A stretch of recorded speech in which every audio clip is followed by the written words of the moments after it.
Você já foi reprovado alguma vez? É uma sensação horrível, não é? Ser reprovado. Ser desqualificado, pior ainda. Especialmente quando você ganhou e na hora de receber a medalha, aí vai dizer: não, você foi desqualificado. E você diz: não é possível, olha só, o que eu fiz de errado? É interessante que a Bíblia vai colocar para a gente uma série de exemplos de pessoas que poderiam ter conseguido coisas tremendas da graça de Deus, que ficaram debaixo de uma comunhão muito especial com o Senhor, que Deus lhes falava de uma maneira tremenda, mas que num dado momento foram desqualificados por Deus e perderam a bênção que Deus tinha proposto a dar-lhes. E eu queria começar a estudar com vocês algumas dessas pessoas na Bíblia que foram desqualificadas. E eu queria começar lendo em Gênesis 4, um dos primeiros personagens que eu encontro nas Escrituras com esta classificação, o desqualificado, um adorador que Deus não aceitou a adoração. Gênesis 4, a partir do verso 1, a palavra de Deus nos diz assim: Adão teve relações com Eva, a sua mulher, e ela ficou grávida.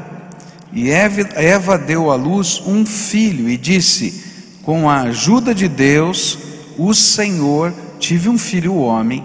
E ela pôs nele o nome de Caim. E depois teve outro filho chamado Abel, irmão de Caim. Abel era pastor de ovelhas e Caim era agricultor. O tempo passou e um dia Caim pegou alguns produtos da terra e os ofereceu a Deus, o Senhor. E Abel, por sua vez, pegou o primeiro carneirinho nascido no seu rebanho, matou-o e ofereceu as melhores partes ao Senhor.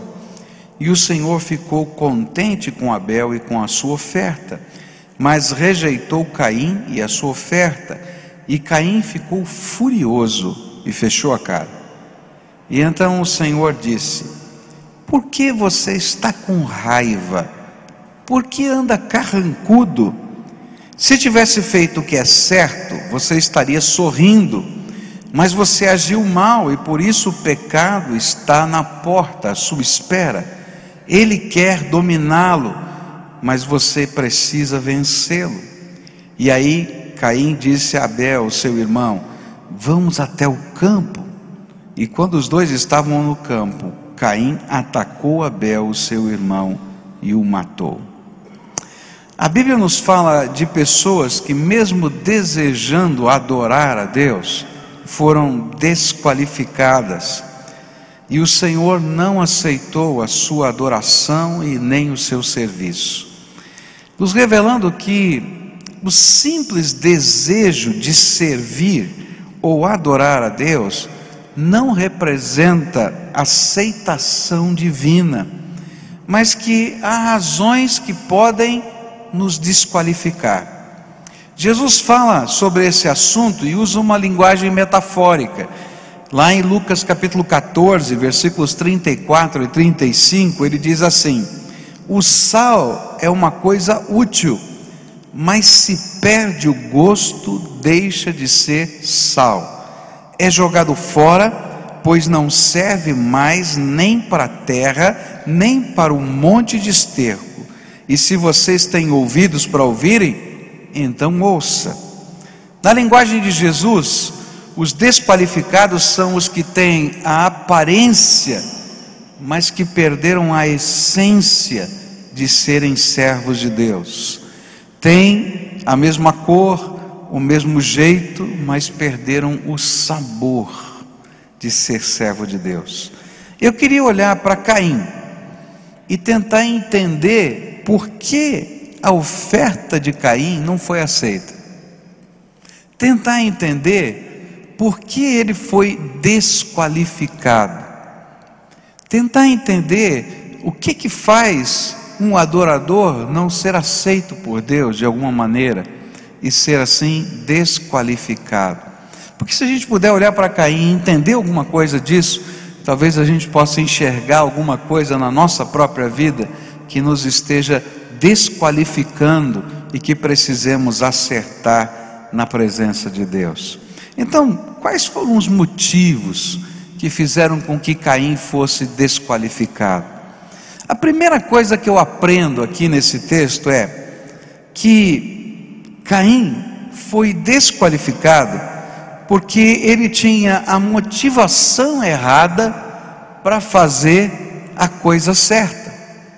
Ele queria fazer a coisa certa, adorar a Deus, mas a motivação que estava no seu coração para adorar a Deus estava errada.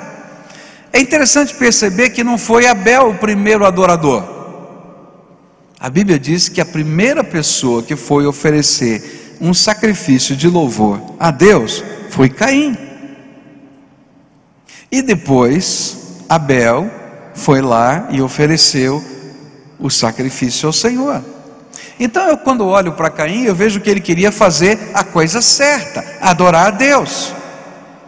Mas qual era a motivação que estava no coração de Caim? E por que essa motivação estava errada?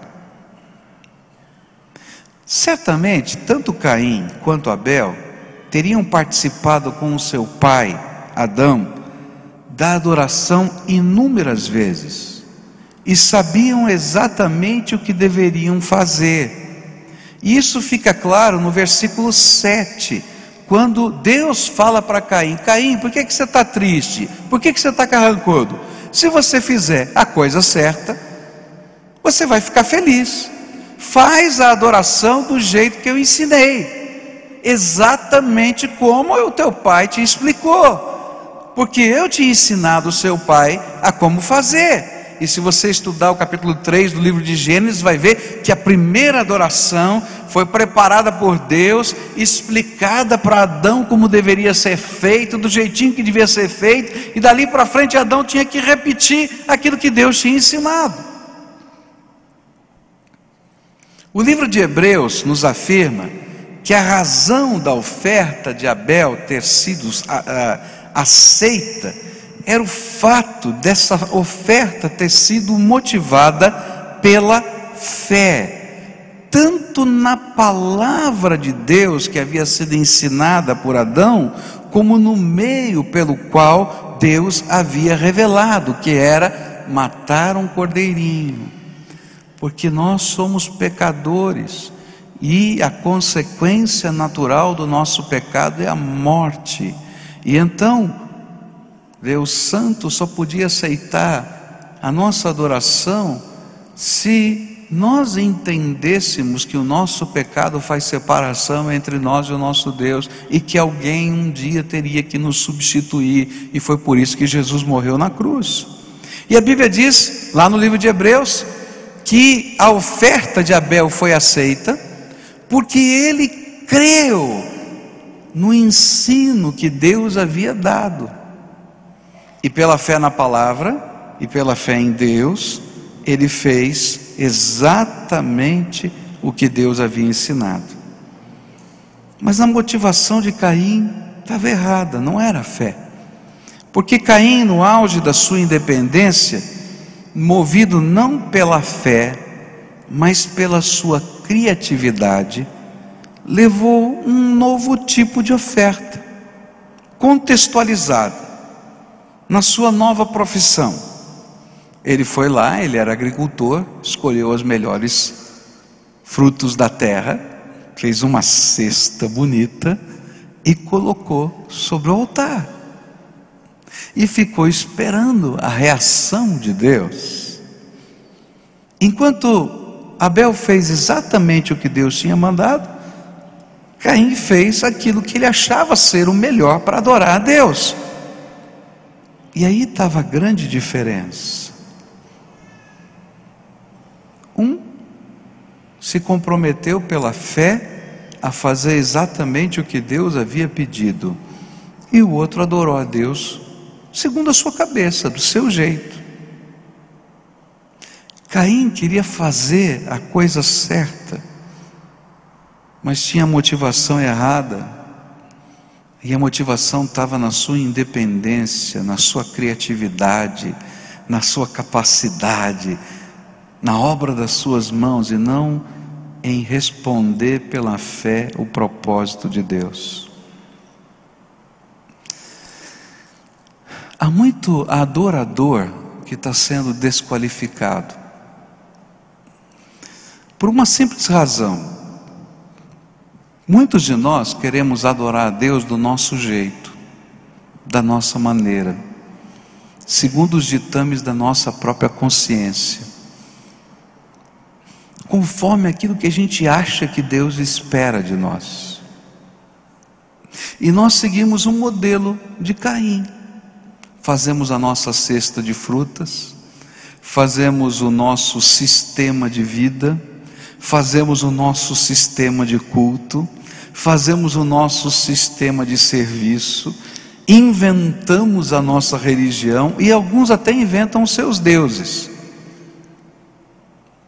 E o interessante é que a gente coloca o mesmo nome para Deus, mas usamos o Deus que está na nossa cabeça. E a gente diz: Deus para mim é assim, Deus para mim é assado, Deus para mim não faz isso, Deus para mim faz aquilo. E a gente pergunta: de onde você tirou? Não, eu tirei da minha cabeça, para mim é assim. E queridos, nós estamos vivendo às vezes a mesma motivação de Caim, e vamos ter a mesma consequência de Caim: não seremos aceitos. Por quê? Porque a Bíblia diz que é impossível agradar a Deus se não for pela fé. E a fé agora está vinculada à palavra de Deus e aquilo que Deus revela dele mesmo a nós. Fé não é apenas crer que Deus existe. A Bíblia diz que até o diabo crê que ele existe. E na verdade não só crê não, quando vê a glória de Deus, treme diante da grandeza de Deus. Mas isso não é fé que recebe a aprovação de Deus.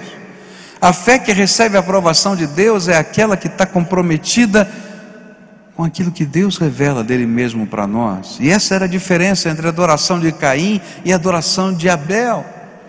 Um queria seguir a Deus do seu jeito, segundo os ditames da sua própria consciência, segundo as ideias da sua própria cabeça, queria fazer o que estava certo, adorar a Deus, mas do seu jeito. E não dá para a gente adorar a Deus do jeito da gente. Ou a gente adora a Deus do jeito de Deus, ou a gente não adora a Deus. E na verdade,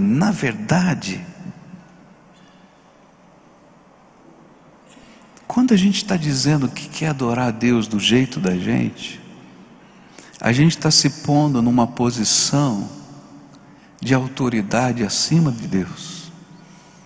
E uma das questões prioritárias para a gente entender em termos de fé é que eu tenho que reconhecer quem é Deus. Deus é o Senhor de todas as coisas. E se eu não me colocar debaixo da autoridade dEle, e se eu não reconhecer a grandeza dEle, e se eu não me submeter a Ele, eu não posso adorá-lo. Por isso, não dá para adorar a Deus como Caim, do jeito da gente, porque a motivação vai estar errada. Não vai ser essa fé comprometida, mas vai ser a nossa criatividade, a nossa genialidade, vai ser quase uma adoração do meu próprio jeito. E aí a gente inventa as religiões. Enquanto pela fé, seguindo o jeito de Deus, a palavra de Deus e o método de Deus, eu posso ter a plena certeza de ser aceito do nosso jeito, eu posso ter a certeza de nunca ser aceito. O que a Bíblia nos ensina é que sempre seremos desqualificados se desejarmos adorar a Deus do nosso jeito. motivados pela nossa criatividade, pelas nossas ideias e pelos nossos métodos. Você já pensou numa Olimpíada? Está lá o jogador, né? Ou está lá aquela pessoa que arremessa peso. Já viu aquele pessoal que arremessa peso? Ele fica lá girando, e de repente ele joga uma bola, né, de ferro a não sei quantos metros de distância.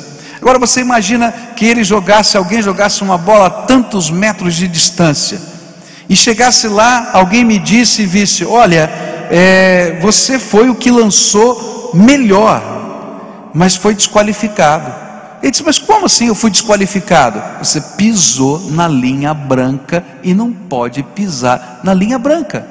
E alguém dissesse para o juiz assim: está errado, eu quero a minha medalha, afinal de contas eu lancei o peso mais distante, mas você não cumpriu a regra do jogo. Não tem importância a regra, eu faço do meu jeito, e eu ganhei porque eu fiz do meu jeito. Ele vai dizer: olha, continua desclassificado, porque tem um jeito certo de fazer as coisas.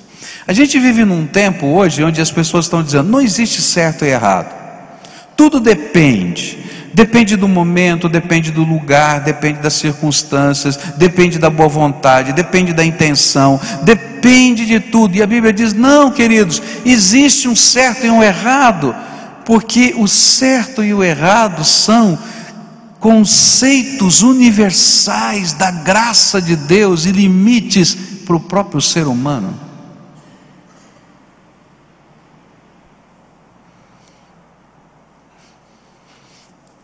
Eu estava estudando e escrevendo um texto sobre a igreja e sobre a relevância da igreja. Por que a igreja ainda é relevante nos dias de hoje?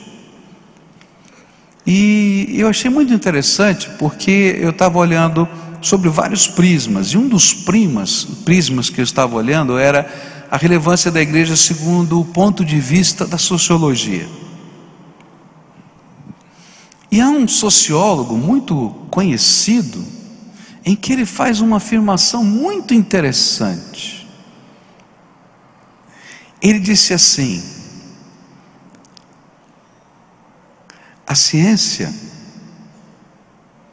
é uma moral sem ética.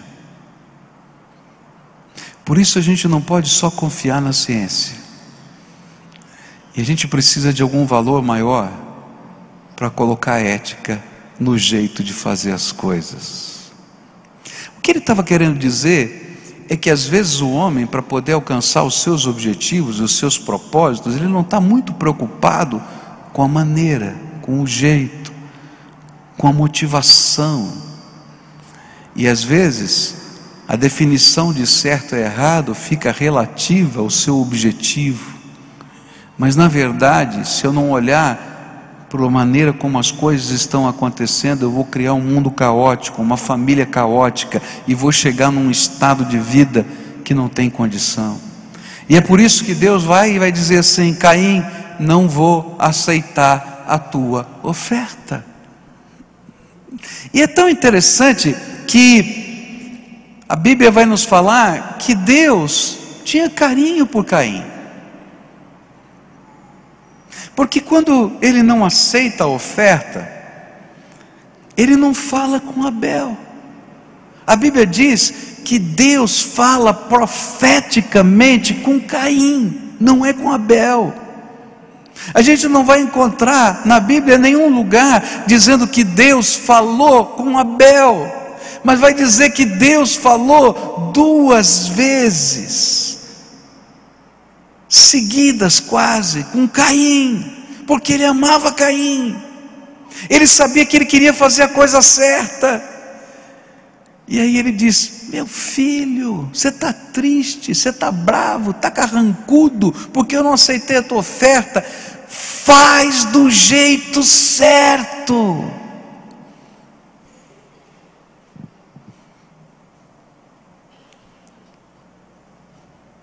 A criatividade humana, submissa à fé, é uma tremenda ferramenta para a glória de Deus.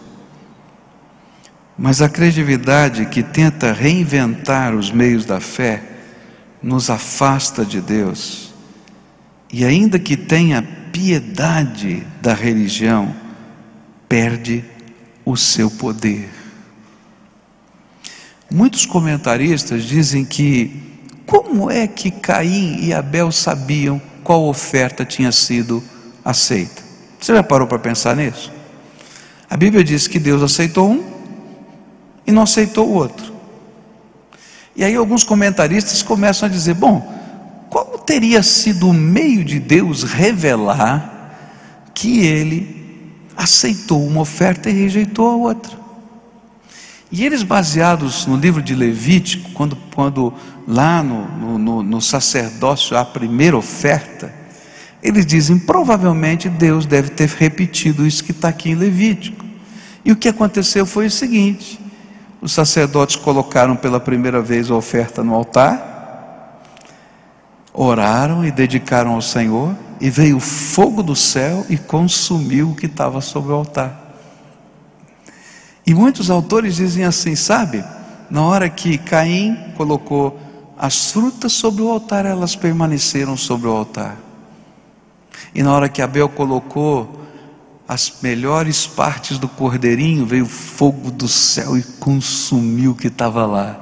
E todo mundo ficou sabendo que Deus aceitou a oferta de Abel e não aceitou a oferta de Caim. E o que a Bíblia está dizendo é que toda vez que eu quero viver uma fé do meu jeito, eu posso ter piedade, eu posso ter forma, eu posso ter religiosidade, mas eu não vou ter o poder da fé.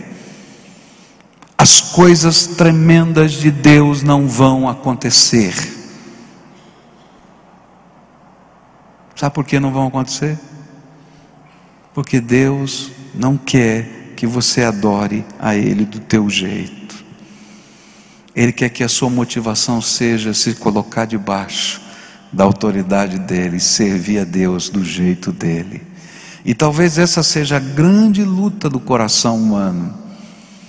Talvez muitos de nós queremos adorar a Deus, nós temos um profundo respeito de Deus, nós queremos de alguma maneira reconhecer a grandeza de Deus, mas não queremos fazer do jeito de Deus, porque a nossa motivação está errada. Não é fé na palavra e na pessoa, mas é autoconfiança, é orgulho, é criatividade, é independência. A segunda coisa que eu aprendo aqui nesse texto é que somos desqualificados quando fazemos a coisa certa do modo errado. Queremos fazer a coisa certa com motivação errada. A motivação para adorar a Deus tem que ser fé, submissa a Deus. Mas Deus também quer o jeito certo.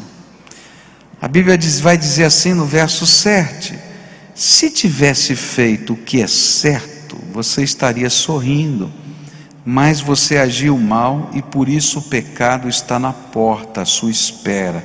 Ele quer dominá-lo, mas você precisa vencê-lo. A segunda razão pela qual Caim foi desqualificado era porque não só a motivação estava errada, mas a sua motivação errada o levou a fazer a coisa certa, a adoração, do modo errado. O que a Bíblia está nos ensinando é que para Deus os fins nunca justificam os meios. Aos olhos de Deus, tanto os fins quanto os meios precisam ser santos, coerentes com a sua palavra. E por isso, fidelidade é imprescindível. Fé sem fidelidade vira religiosidade que se corrompe. E mais cedo ou tarde, a infidelidade vai gerar tristeza, dor e outros sentimentos destrutivos na nossa alma. É por isso que Deus visita Caim ele fala diretamente: meu filho, a sua falta de submissão, ainda que cheia de beleza e criatividade, é pecado que destrói, que tira a alegria, que domina e que o leva à desgraça. Se queremos ser aceitos por Deus, precisamos aprender a fazer a coisa certa do modo certo. Alguns anos atrás, eu recebi um telefonema. Aí uma pessoa de uma grande empresa me disse assim: pastor, eu queria fazer uma doação à entidade social da sua igreja. Pois não, isso é um prazer receber a doação. Pois é, então eu vou fazer uma doação no valor Y, mas eu queria que o senhor me desse um recibo de 3 vezes mais. Pode ser? Falei: não pode ser. Como? O senhor não quer receber a doação? Claro que eu quero receber a doação, mas eu não posso te dar um recibo de 3 vezes mais.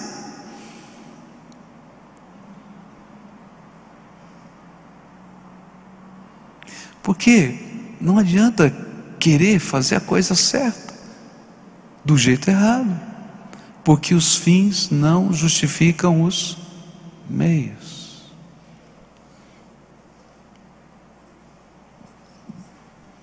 Uma outra ocasião, a gente foi com uma técnica de uma autarquia e falei: olha, esse valor que vocês estão oferecendo para poder fazer esse serviço social, ele não é adequado.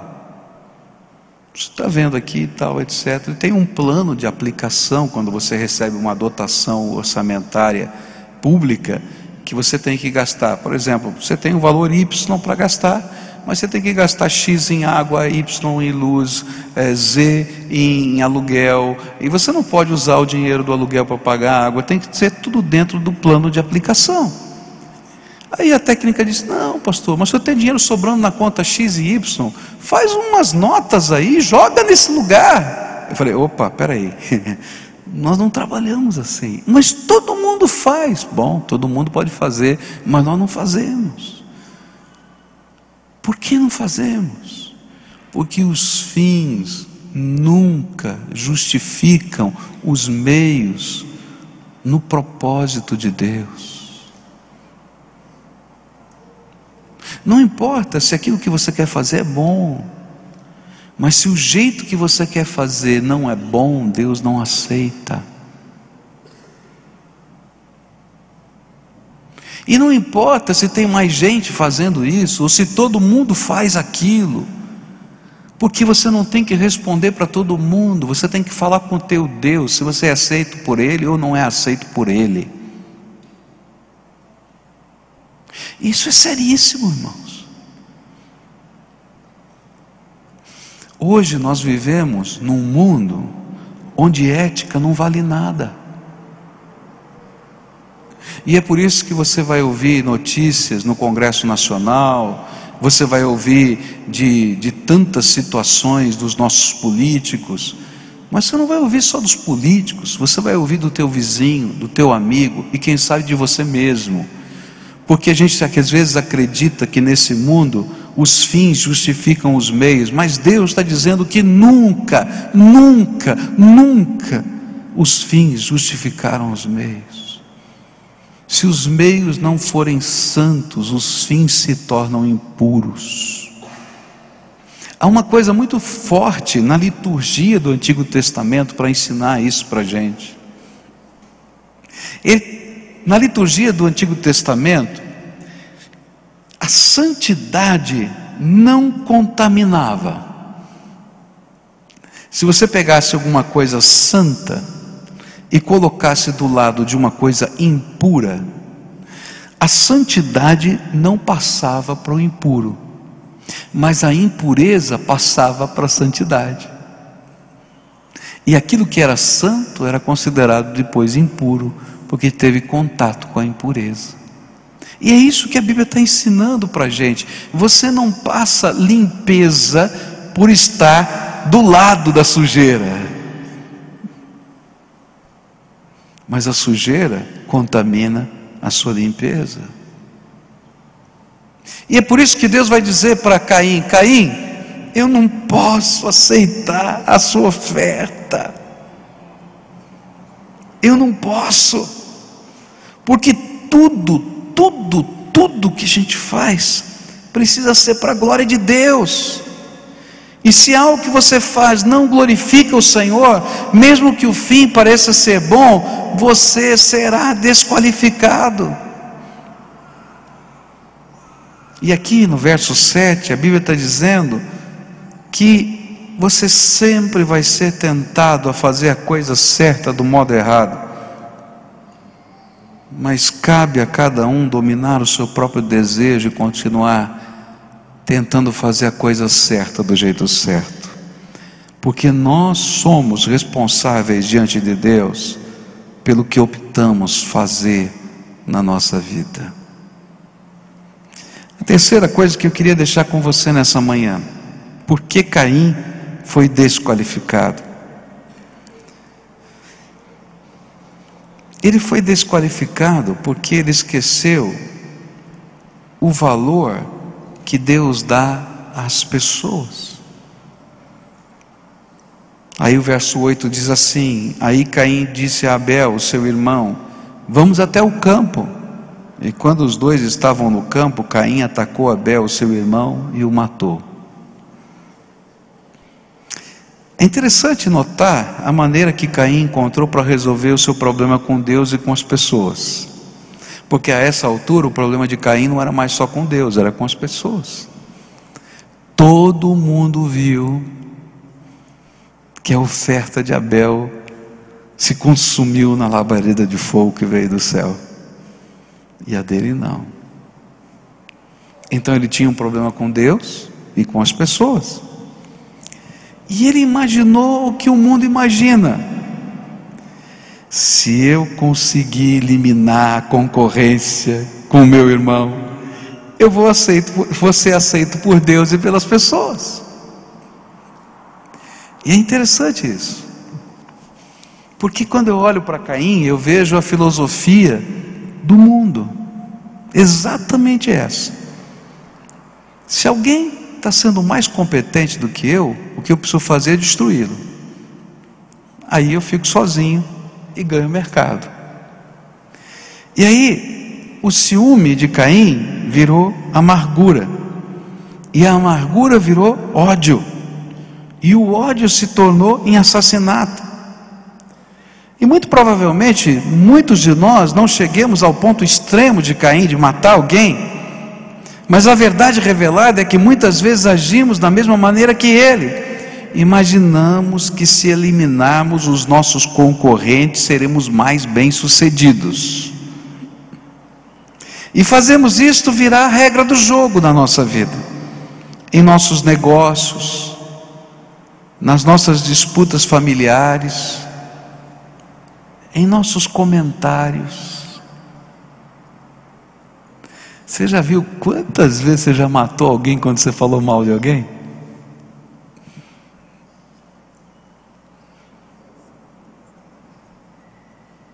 Aí tem alguma coisa boa que alguém está fazendo, tá bom, está fazendo, mas olha, é o jeitão de Caim. E o pior é que às vezes a gente faz isso até na casa de Deus, motivado pelo serviço do reino. E a Bíblia nos ensina que toda injustiça que cometemos clama nos ouvidos de Deus, e nós somos desqualificados. Se somos injustos com os nossos irmãos, não podemos ser aceitos por Deus. Mais do que isso, a Bíblia vai dizer que nós não apenas devemos ser justos com os nossos irmãos, mas nós somos responsáveis não só por nós mesmos, mas pelo efeito da nossa vida na vida das outras pessoas. E foi isso que o Senhor queria ensinar a Caim quando ele disse, verso 9 e 10: mais tarde o Senhor perguntou a Caim: onde está Abel, seu irmão? Não sei, respondeu Caim. Por acaso Eu sou guarda do meu irmão? E então Deus disse: por que você fez isso? Da terra o sangue do seu irmão está gritando, pedindo vingança. É por isso que Paulo vai nos ensinar que sem amor nada tem valor para Deus. E João vai nos ensinar que se não sou capaz de amar e perdoar o meu irmão, eu não conheço a Deus. Há muitas pessoas sendo desqualificadas simplesmente porque não compreendem o valor que as pessoas têm para o Senhor, e têm permitido que o lixo tóxico dos sentimentos destrutivos que estão guardados aqui dentro estejam matando tanto àquela pessoa quanto a você mesmo.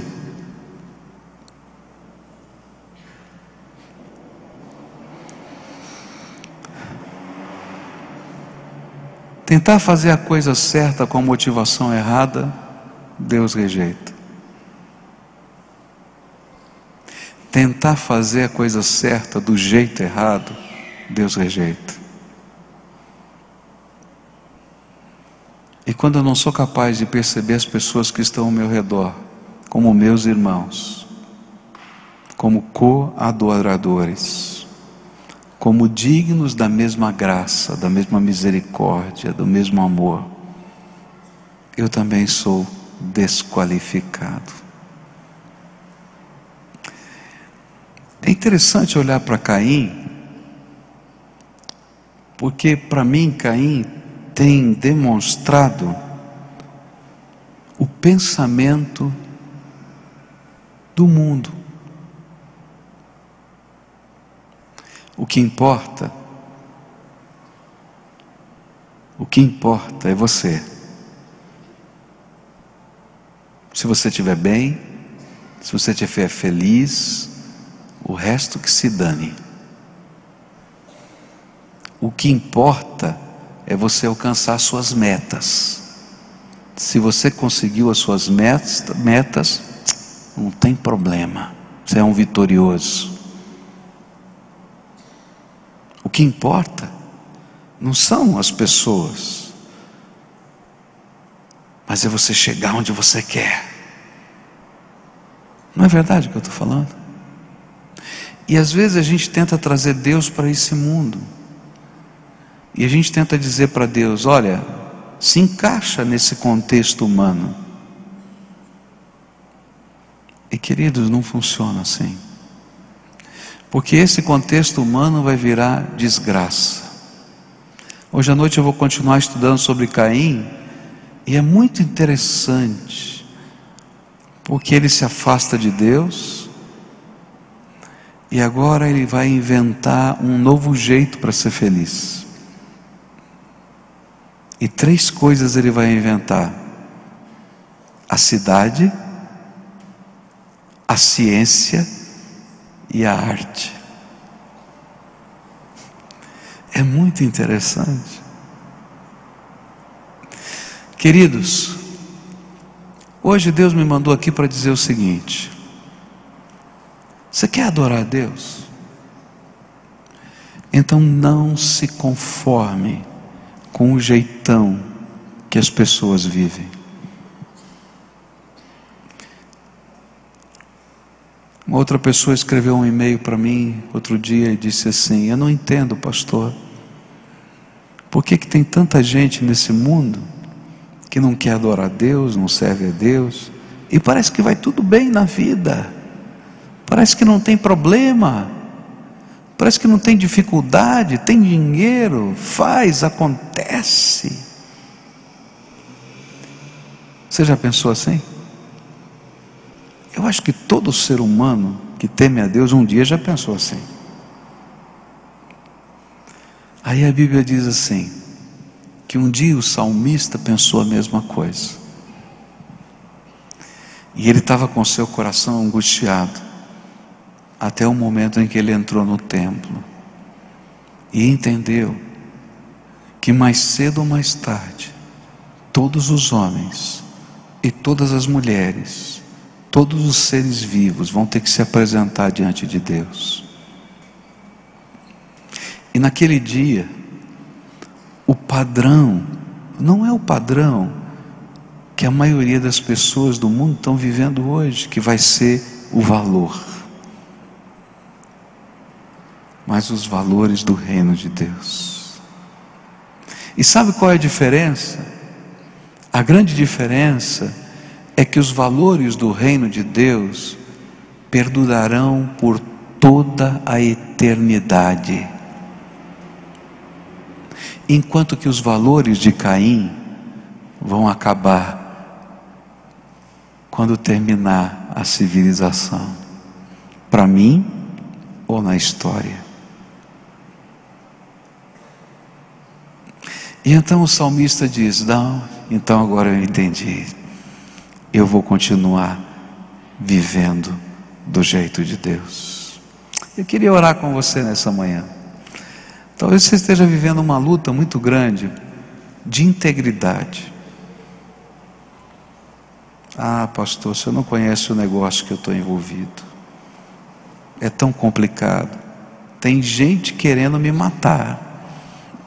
E se puder destruir o meu negócio, vai tentar. O que eu faço?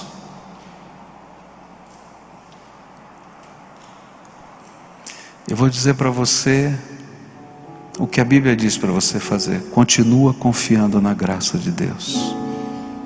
E faz a coisa certa, do jeito certo, com a motivação certa. E se tem gente mais competente do que você, elogie. E enquanto a gente faz isso, Deus derrama fogo dos céus para nos abençoar.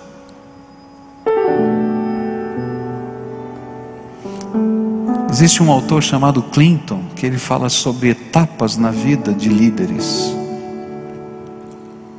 E ele diz que todo líder, ele queria saber qual era a razão do sucesso de alguns líderes. Estudou 500 líderes da história. E ele descobriu que cada líder tinha um jeito de ser, uma personalidade. Ele não conseguiu achar nada neles que fosse idêntico. Mas ele descobriu uma coisa, que cada líder, cada pessoa que conseguiu fazer alguma coisa séria e boa na história, teve que passar por algumas etapas na sua vida. E uma das etapas que ele identificou é a etapa onde a gente vai solidificar os nossos valores. E talvez você esteja nessa etapa, onde os confrontos parecem mais intensos, a luta parece mais pesada, e onde os pensamentos vêm e batem a porta, como está no versículo 7. Não tem problema se você não fizer a coisa certa só uma vez. Tua intenção é boa. Não tem problema se você... Não é assim que funciona com Deus. A Bíblia diz: ser fiel até a morte, dar-te-ei a coroa da vida.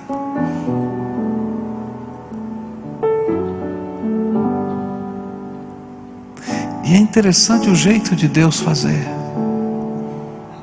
Às vezes o jeito de Deus nos abençoar no meio de umas batalhas como essas não é público. Você não vai receber o aplauso de ninguém. Na verdade, você vai receber muitas críticas. Mas quando você dobrar o teu joelho no teu quarto para falar com Ele, fogo do céu desce. Convicção santa vem. Uma firmeza inabalável. Você morre de medo por fora, porque você sabe que não pode, que não consegue, que não tem, que não é. Mas o seu homem interior, como a Bíblia diz, se renova e diz: eu vou dar o próximo passo contigo, Senhor. E às vezes anos se passam, não um dia, mas eu ainda não vi Deus não honrar os seus servos de alguma maneira. Talvez você esteja passando um tempo de prova, de batalha, de luta. Teu casamento talvez esteja complicado. E hoje em dia, todo mundo vai dizer para você: não, sai dessa, cara. Larga tudo. Vai embora. Você tem que ser feliz. Eu vou dizer para você, não dá para ser feliz enquanto pedaços da gente estão espalhados pela vida. E a gente tem que ficar juntando todos os caquinhos todos os dias. Então, persiste fazendo a coisa certa, do jeito certo, e considerando as pessoas valiosas para Deus. Às vezes, teu coração está arrebentado. Sabe por quê? Porque a gente vai guardando lixo tóxico dentro da gente. Como Caim. Uma decepção que ele não conseguia aceitar. E a decepção com Deus virou raiva contra o seu irmão. Raiva e amargura que virou ódio. E a gente está se matando e matando pessoas.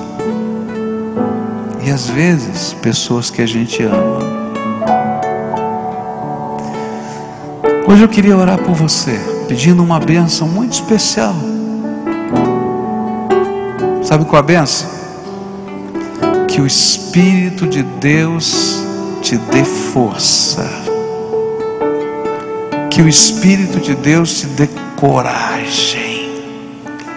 Que o Espírito de Deus revele que Ele não deixou você sozinho nesse caminho, mas é que Ele é teu Senhor, e que no meio dessas batalhas que você está vivendo, o teu Deus vai se revelar. A Bíblia diz: o choro pode durar uma noite, mas a alegria vem pela manhã. É uma linguagem metafórica. Talvez você esteja no dia ou na noite do choro. Senhor, faz a alva nascer, para que eu veja a tua alegria na minha alma. Vamos orar juntos por isso. Senhor Jesus, está aqui o teu povo, um povo que quer fazer a coisa certa, por isso eles estão aqui,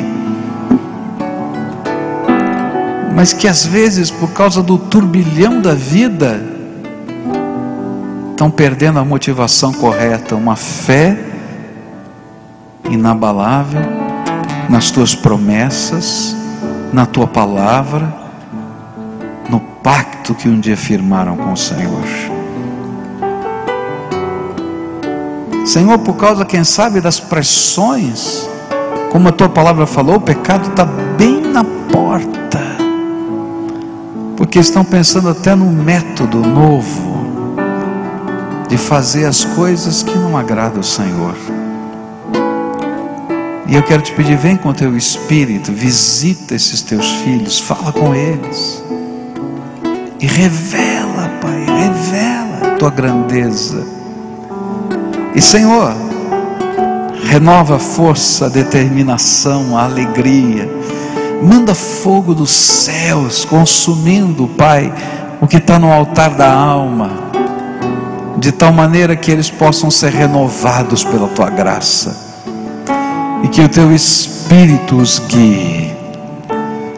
E Senhor, que a noite do choro cesse, e que o raiar de um novo dia na tua presença desponte, e que o Senhor seja por eles, quando se levantarem, quando se deitarem, quando passarem por uma porta, quando assinarem um documento, quando abrirem a sua boca, e que eles sejam os servos do Senhor nesta terra. Nós não queremos o jeito de Caim, nós queremos aprender a andar contigo todos os dias, para glorificar o teu nome. Amém e amém. Cante ao Senhor conosco. Vamos ficar em pé e dizer: Jesus, tu és a essência da minha adoração.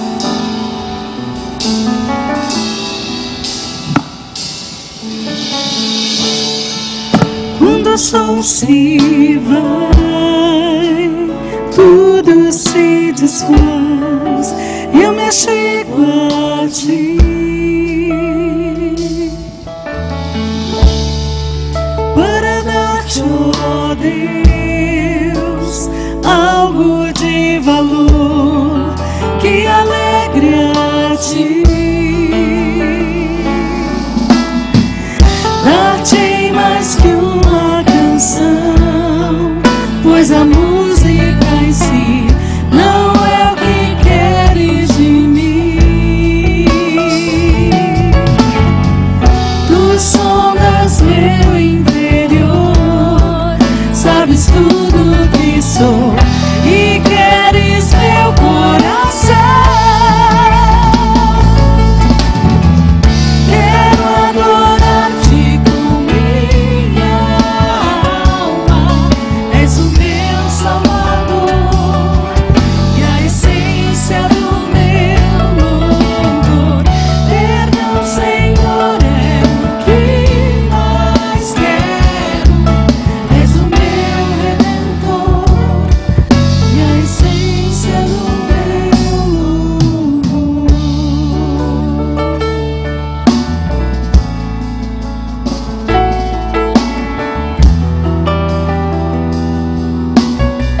Quando o som se vai, tudo se desfaz. Quando o som se vai, tudo se desfaz, eu me achego a ti. Para dar-te, ó Deus, algo de valor que alegre a ti. Mais que uma canção, dar-te mais que uma canção, pois a música em si não é o que queres. Queres mais, sabes tudo que sou e queres meu coração.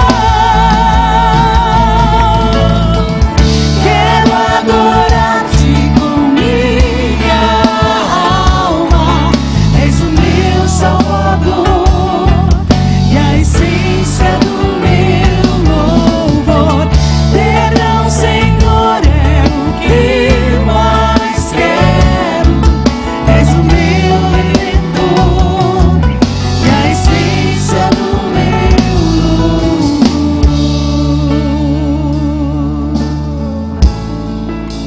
Oh Deus, eu não sei explicar o teu amor tão grande sobre mim, Senhor. Não sei explicar teu grandioso amor, tu mereces mais. Eu sou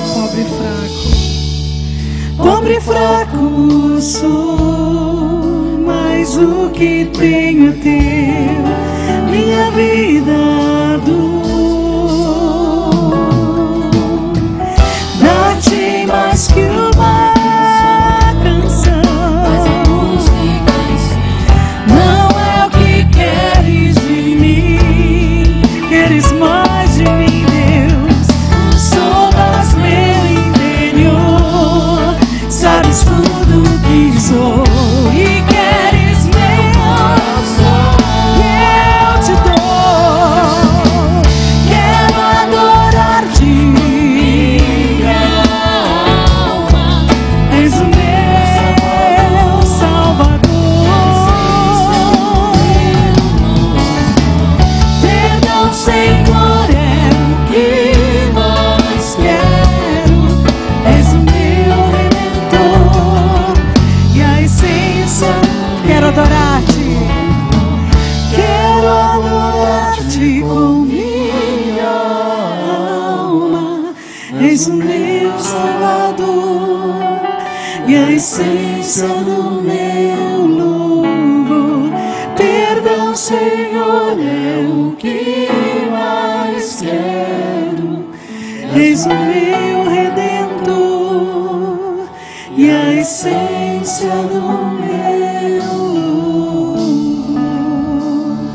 Nós queremos aprender mais, Senhor, de como te adorar em espírito e em verdade. Dá-nos um dia na tua presença e que nós possamos, Senhor, oferecer a ti sacrifícios vivos, santos e agradáveis ao Senhor, não só nesse dia, mas durante toda a nossa vida. Nós te pedimos isso em nome de Jesus. Amém. Vá na paz de Deus, que Deus te abençoe.